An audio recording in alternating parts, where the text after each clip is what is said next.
왜? 어쩌게? 어쩌긴 뭘 어째요, 이 씹새끼야. Hey, what's up guys? Welcome back again with Mimin Tampan di sini. Apa kabar kalian? Semoga sehat selalu ya. Buat teman-teman semua yang masih duduk di bangku SMK, gimana kabarnya? Kangen gak sama tawuran antar sekolah? Pastinya kangen dong. Ya walaupun kalian sering tawuran lewat media sosial, tapi kenikmatan dan sensasi tawuran secara langsung pasti sangat berbeda.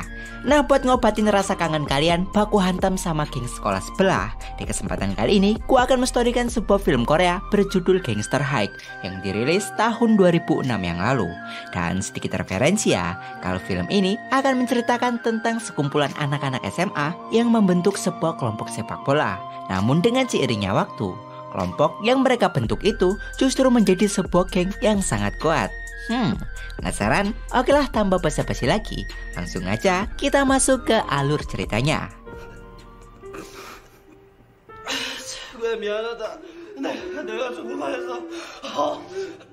Scene awal film ini dibuka dengan memperlihatkan dua orang siswa SMA yang tengah duduk di bangku taman sekolah.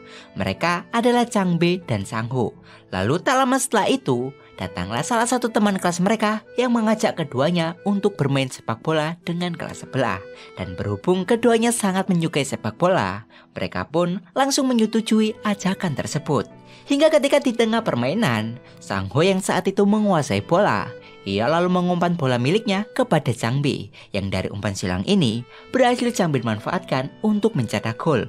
Namun sayangnya, ketika ia berhasil mencetak gol ini, salah satu dari pemain lawan secara tiba-tiba mendorongnya sambil mengatakan bahwa gol tadi tidak masuk hitungan karena Changbe dalam posisi offset. Mereka yang sama-sama tak mau mengalah, pada akhirnya terjadi perkelahian.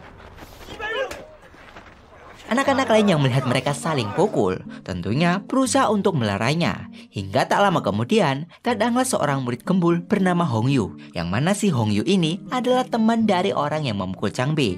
Hongyu yang merasa bahwa Changbe bersalah, ia pun langsung meminta Changbe untuk meminta maaf kepada temannya yang diketahui bernama Cholcho.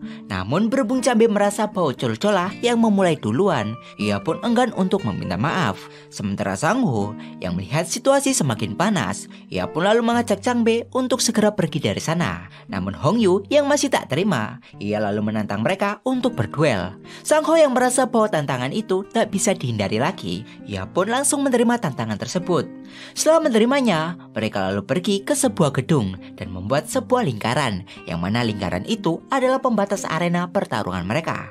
Dan setelah selesai membuat lingkaran arena, pertarungan antara Sangho dan Hongyu pun dimulai.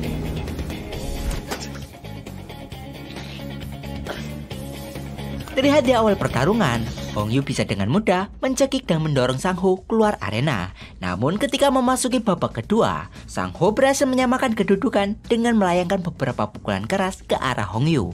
Lalu ketika memasuki babak final penutup pertarungan ini, terlihat keduanya berhasil bertarung dengan seimbang. Akan tetapi, ketika Hongyu berhasil mengunci pergerakan Sangho, ia lalu mulai mengangkatnya dan langsung membantingnya dengan sangat keras.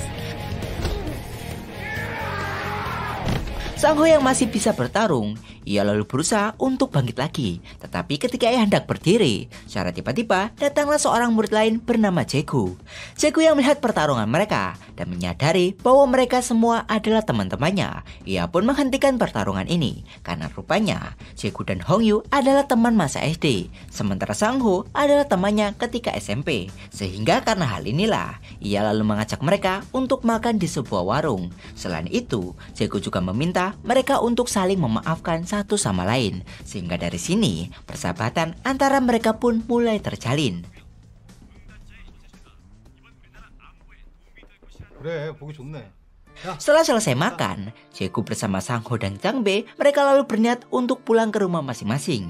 Namun ketika di perjalanan pulang, Jaegu tiba-tiba dipanggil oleh Jongsuk, ketua dari geng S-High. Jongsuk yang bisa dikatakan lebih senior darinya. Ia lalu memalak uang milik Jaegu. Namun berhubung Jaegu tak memiliki uang, pada akhirnya ia disuruh pergi setelah dihina oleh ketua dari geng S-High ini. 꺼져, 이 씹새끼야. 일찍 다녀 이 씹새끼야. 밤에 싸돌아다니지 말고. Lalu keesokan harinya, ketika mereka akan nongkrong, Hongyu lalu mengajak salah satu temannya bernama Sangtaek, di mana setelah semua orang berkumpul dan masing-masing dari mereka sangat menyukai sepak bola. Pada akhirnya, mereka pun sepakat untuk membuat sebuah klub sepak bola. Dan berhubung di tempat itu mereka melihat sebuah gambar macan, mereka pun lalu menamai klub mereka dengan sebutan Tiger yang akan diketuai oleh Sang-ho dan diwakili oleh Jae-gu. 이렇게 모인 것도 인연인데 재밌게 잘 지내보자. 공도 차고 좋은 친구도 되고. 자, 위하여. Hingga keesokan harinya, ketika Sang-ho dan yang lainnya sedang merokok, tiba-tiba mereka dihampiri oleh Chol-cho yang mengabarkan bahwa saat ini Hongyu dan Sangtaek tengah dibully oleh kakak kelas. Mereka yang mendengar hal itu segera bergegas pergi ke sana, dan benar saja setelah mereka sampai, terlihat Hongyu dan Sangtaek tengah dipukuli oleh para seniornya. Jae-gu yang melihat temannya dipukuli, ia lalu maju dan meminta para seniornya untuk berhenti. Namun bukannya berhenti, para kakak kelasnya ini justru memukulnya, sehingga karena hal ini terjadilah perkelahian. 씹새끼야.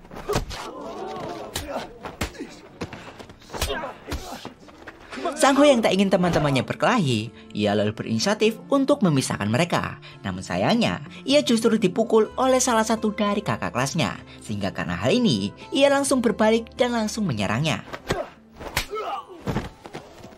Dan karena insiden ini, klub Tiger bukan hanya dikenal sebagai klub sepak bola saja, melainkan mereka juga dikenal sebagai kumpulan gangster di sekolahannya. Lalu pada suatu malam, ketika Sang-ho pulang dari sekolah, secara tak sengaja ia bertemu dengan seorang wanita cantik bernama Suhi, yang mana ia ini adalah teman dari Changbe. Suhi yang tak melihat Changbe pulang bersamanya, ia lalu bertanya kepadanya. Namun berhubung Sang-ho tak mengetahuinya, pada akhirnya Suhi mengajak Sang-ho untuk pergi ke sebuah kafe, di mana setelah selesai, mereka lalu pulang bersama. Dan berhubung hari itu sudah sangat malam, di sini Sang-ho lalu menawarkan diri untuk mengantarkan Suhi pulang sampai ke rumahnya. Hingga keesokan malamnya, ketika Suhi, Changbe, dan salah satu teman wanitanya sedang nongkrong di sebuah kafe, terlihat ada seorang pria yang nampaknya sedang mengawasinya. Suhi yang sadar bahwa ia sedang diawasi, ia pun lalu menemui pria tersebut yang ternyata itu adalah salah satu anggota dari geng S-Hide yang memang ditugaskan oleh ketua mereka untuk mengawasi Suhi karena Jung-suk, ketua mereka, rupanya suka terhadap Suhi. Suhi yang merasa terganggu dengan diawasinya ini, ia lalu menyuruh mereka untuk segera pergi. Namun bukannya pergi, salah satu dari geng tersebut malah memukul Suhi. Namun tak lama dari itu, Changbe yang memang bersamanya, ia lalu segera menghampiri Suhi dan langsung mencoba untuk menyelamatkannya. Di sisi lain, teman wanita Suhi yang ada bersama mereka, ia berinisiatif untuk pergi dari sana dan mencari geng Tiger untuk menceritakan semuanya. Seluruh anggota geng Tiger yang mendengar hal itu, mereka lalu segera menuju lokasi. Namun sayangnya, ketika mereka sampai, di posisi ini Changbe sudah ditelanjangi dan dihajar habis-habisan oleh mereka. Anggota Tiger yang melihat salah satu temannya diperlakukan seperti itu, tentu saja sangat membuat mereka marah. Dan tanpa basa-basi lagi, mereka langsung membantai seluruh anggota geng yang ada di sana.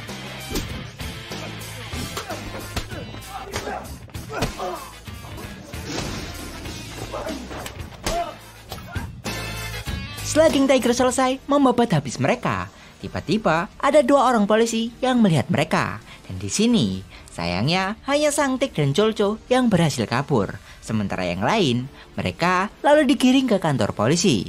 Dan di kantor polisi ini, Changbe lalu dijemput oleh ibunya. Sementara untuk Sang-ho, ia dijemput oleh ayahnya yang merupakan seorang kolonel tentara. Sementara itu, untuk Hongyu dan Jae-gu, mereka tetap di kantor polisi karena tak ada yang menjemputnya. Sehingga dari sini, pihak kepolisian lalu menyerahkan mereka ke pihak sekolah. Sehingga mereka berdua mendapatkan sebuah hukuman untuk menulis permintaan maaf sebanyak 100 lembar.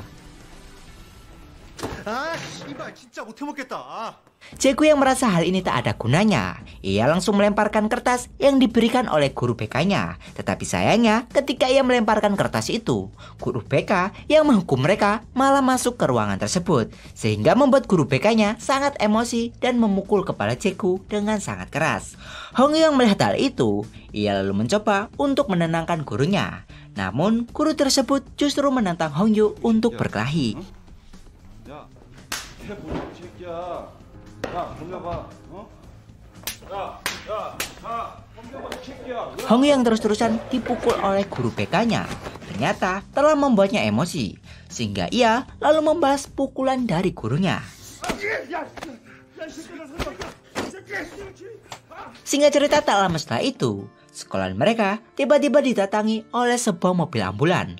Lalu ketika jam istirahat, Sang B yang tahu akan kejadian tadi, ia lalu menemui teman-temannya yang lain dan mengabarkan mereka bahwa mobil ambulan tadi membawa Jaeku yang kepalanya bocor dan juga guru BK mereka yang babak belur setelah dihajar oleh Hongyu. Selain itu, di sini Sang B juga mengabarkan bahwa sekarang ini posisi Hongyu tengah ditahan di kantor polisi.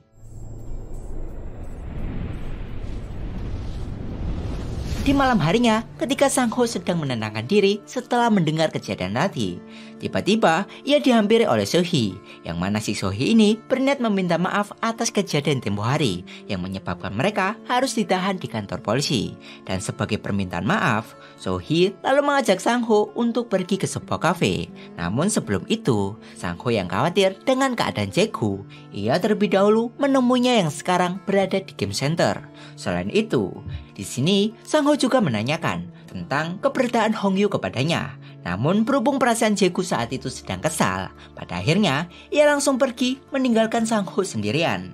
Di sisi lain, Sohee yang sudah menunggunya di luar, ia lalu segera mengajaknya pergi ke sebuah kafe untuk menelaktirnya. Dan setelah selesai, Sohee tetap mengikuti Sang Ho kemanapun ia pergi. Hingga ketika Sang Ho sampai di rumah Hongyu dan berbaring di sana sambil menunggunya pulang, secara tak terduga Sohee mendekatinya, yang ternyata gadis ini memiliki perasaan kepada Sang Ho. 야, 뭐 하는 거야? 너 나한테 왜 이러냐? 너 좋아하나 봐. Hingga ketika mereka berdua akan berciuman, tiba-tiba Hongyu datang, yang jelas saja membuat mereka panik dan salah tingkah. Di hari-hari selanjutnya, kedekatan hubungan mereka malah semakin akrab, yang bahkan kita bisa simpulkan bahwa sekarang ini Sohee dan Sang Ho telah berpacaran. Namun ketika mereka berpacaran ini, sayangnya kedekatan mereka secara tak sengaja dilihat oleh Jong-suk, ketua dari geng S-Hike. Jong-suk yang ternyata mantan kekasih dari Sohee melihat wanita yang ia cintai dekat dengan pria lain, rupanya telah membuatnya cemburu. Dimana dengan keadaan seperti itu, keesokan harinya Jong-suk bersama para anggotanya, mereka mulai mencari keberadaan Sang Ho. Dan secara kebetulan, di malam itu mereka malah menemukan Chang B. Namun berhubung Chang B tak mau memberitahu lokasi Sang Ho, rupanya hal ini membuat ketua dari geng S-Hike itu marah dan langsung menghajarnya sampai babak belur. Kebetulan mereka tak cukup sampai di sini saja. Setelah mereka menghajar fisik Chang B, Jong-suk juga menghancurkan kaki kiri miliknya dan meninggalkannya begitu saja. Sehingga karena serangan ini, Chang B harus dirawat di rumah sakit.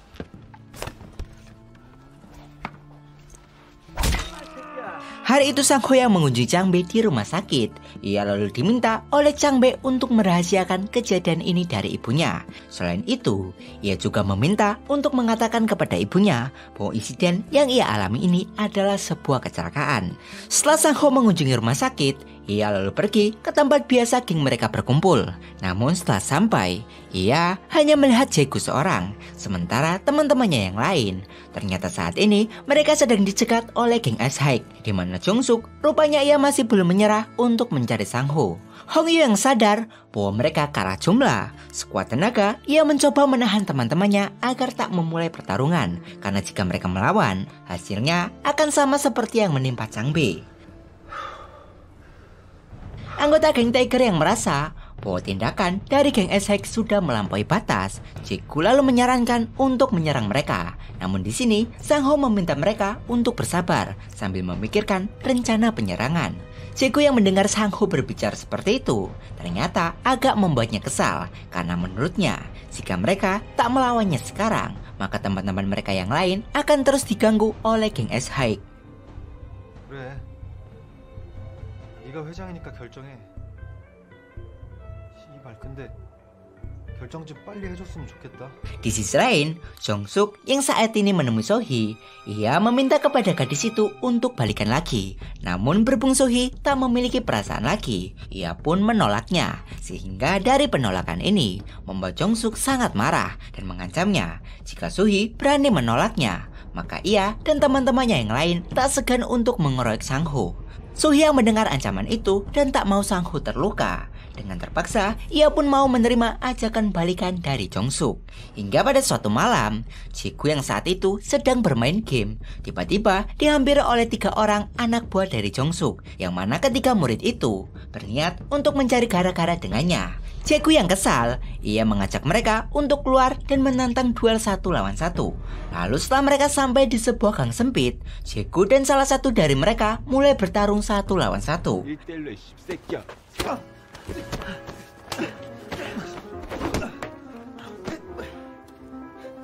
Di dalam keadaan ini, Jae-gu bisa dengan mudah mengalahkan salah satu dari mereka. Namun ketika ia sedang berbalik badan, secara tak terduga, musuh yang baru saja dikalahkannya bangkit lagi dan menghantamkan sebuah batu ke kepalanya. Jae-gu yang sekarang keadaannya sedang sangat tak diuntungkan. Secara mengejutkan, Chol-chol berhasil menyerang mereka, sehingga dari serangan ini bisa membuat celah agar Jae-gu bisa lari dari sana. Akan tetapi, naasnya ketika Jae-gu berlari ini, ia malah tertabrak sebuah mobil. Chol-chol yang ada di sana sesegera mungkin membawa Jae-gu ke rumah sakit. Namun sayangnya, nyawa Jae-gu tak bisa lagi tertolong.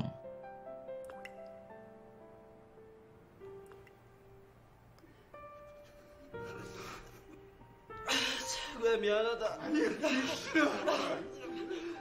내가 정말해서.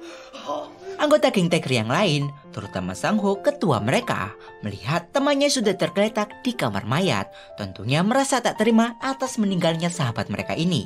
Sehingga dari sini, Sang-ho lalu menyuruh teman-temannya yang lain untuk memata-matai seluruh anggota geng S-Hike agar mereka bisa tahu tempat dan lokasi mereka nongkrong. Dan benar saja, setelah seluruh informasi berhasil dikumpulkan, di malam harinya, Sang-ho mengumpulkan semua anggotanya.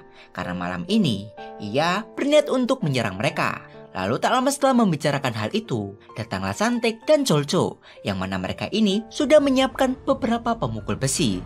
Setelah semua persiapan sudah matang, mereka lalu mulai bergerak ke tempat tongkrongan mereka. Dan di sini, Sang-ho sengaja mengambil pintu belakang, sementara teman-temannya yang lain, mereka masuk lewat pintu depan.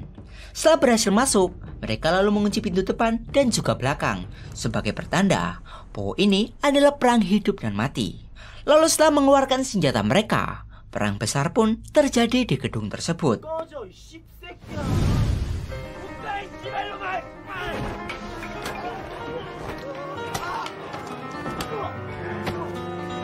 Awalnya geng Tiger yang bisa dikatakan kalah jumlah, mereka bisa menekan pihak lawan. Namun karena saat itu Hong Yu lengah, ia berhasil dihantam kepalanya oleh salah satu anggota dari geng S-Hike, sehingga dari kejadian itu membuatnya terluka sangat parah. Sementara untuk anggota geng Tiger yang lain, mereka yang sudah mencapai batasnya berhasil dikalahkan oleh geng S-Hike. Sang-ho yang melihat teman-temannya terluka sangat parah, tentunya sangat membuatnya marah, dimana dengan sebuah batang besi, ia lalu mulai maju sendirian dan membantai seluruh anggota dari geng S-Hike.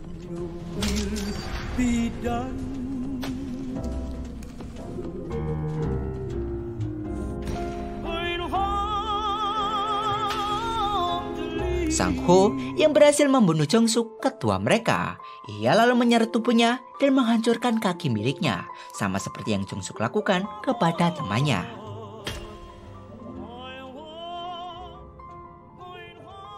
Setelah pertarungan besar itu selesai, seluruh teman-temannya lalu segera dilarikan ke rumah sakit. Sementara dirinya sekarang ini harus mendekam di penjara karena terbukti bersalah telah membunuh Jong-suk, ketua dari geng S-Hike. Di dalam penjara, Sang Ho lalu diberikan sebuah surat, yang mana surat itu adalah surat dari Jae-gu yang memang ia tulis untuknya sehari sebelum dirinya tewas. Di dalam surat terakhir itu, Jae-gu juga mengatakan kepada Sang Ho untuk melupakan masalah dengan geng S-Hack. Selain itu, ia juga meminta agar urusannya dengan geng S-Hack biar dirinya saja yang mengurusnya, karena Jae-gu tak ingin teman-temannya terlibat dalam perkelahian yang sia-sia dengan geng S-Hack, karena tujuan mereka membentuk Tiger bukanlah untuk bertarung, melainkan bertujuan untuk bersenang-senang dengan bermain sepak bola. Namun, apalah nasib, bubur sudah menjadi ayam. Sekarang Jae-gu sudah tiada dan Sang Ho telah masuk penjara. Dan ya, mungkin itu saja alur cerita dari film ini. Dan pelajaran yang bisa kita ambil di dalamnya adalah sesuatu hal yang buruk pasti akan berujung sebuah hal yang tak baik. Apalagi mengenai balas dendam, karena memang dendam merupakan sebuah lingkaran hasrat yang jika dilakukan akan terus berputar dan tak akan ada ujungnya. Dan ya, mungkin itu saja dari gua. Jika ada salah atau kurang gua minta maaf, dan kita bertemu lagi di next video. Ew.